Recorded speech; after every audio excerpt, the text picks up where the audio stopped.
সেই পরিপ্রেক্ষিতে আমরা সমর্থন করছি। এইবার সমর্থন করিয়া আমরা তো উঠি পড়ি রাখলাম কুচবিহার ভোট দেওয়ার জন্যে।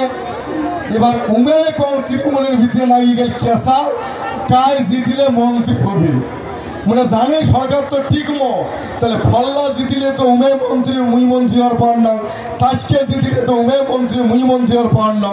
এই যে তাসকে আর ফল্লায় কায় হারিয়ে দিবে, এই সংগ্রাম করিয়া উমে হারি গেল।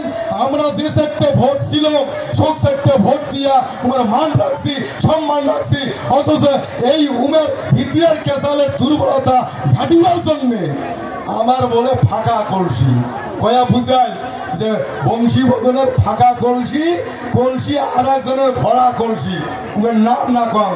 ওই ভরা কলসি হলে গেলে আমার আর বংশীর দরকার নাই। বাপ এখানে ভরা কলসি ওটি দিনাং যায়, বাপও যায়, বেটিও যায়, সাগাইও যায়, কলকাতিও যায়, যে ঠ্যাং শুয়ে ভক্তি দেয়, ভরা কলসিটা লাগবে।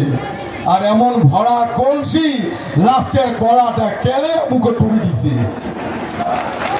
হয় নাই?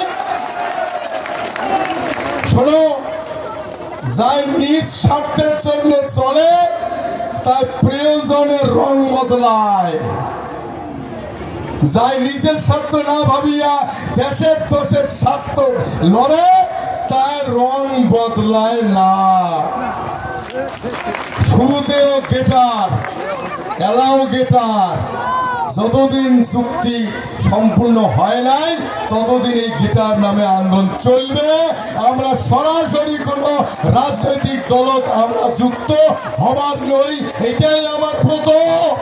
তবে এই চুক্তি আদায় করার জন্য যে পলিটিক্যাল পার্টি আমার সাথে থাকবে, সহযোগিতা করবে, তাই আমার আপনজন, আমরাও তার সাথে থাকবো। পরিষ্কার ঝকঝকা কথা। মাননীয় মুখ্যমন্ত্রী মমতা ব্যানার্জি মেলা মানসি মুখ কইছে যে একে মঞ্চ থাকি, মাননীয় মুখ্যমন্ত্রী কয় বাংলা রক্ত দিব, বাংলা ভাগ হইতে দিব না, আর ওই মঞ্চ বংশীবদন থাকে বোধপান না, ওটা দালাল, ওটা বেশি হয়েছে, প্রতিবাদ করে না। আরে ভাই, ও মঞ্চ কইছে বাংলা ভাগ হইতে দেব না, কোনোদিনও কয় নাই যে কুচবিহার ভাগ হইতে দেব না। তুগের বাংলা ভাগ হওয়ার দিবে না তো কইবে, আমরাও কইছি উগের বাংলা যাতে বাংলা হয়, কিন্তু আমার কুচবিহার যে বাংলা নমায় এটা তোমরা কারণ বোঝেন না বোঝেন নাই। মাননীয় মুখ্যমন্ত্রী ঠিকই বুঝিয়ে গেছে।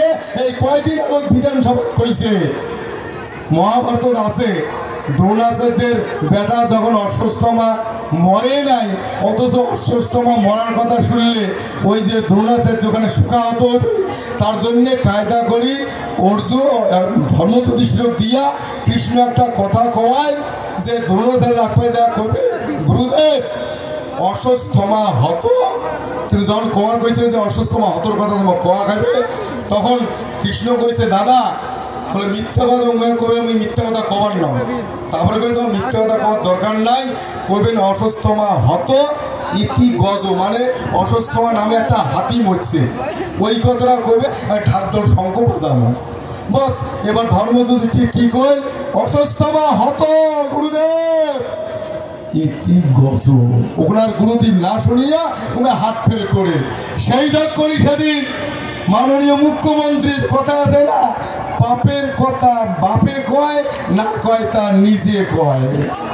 কি কইছে মাননীয় মুখ্যমন্ত্রী যে 1965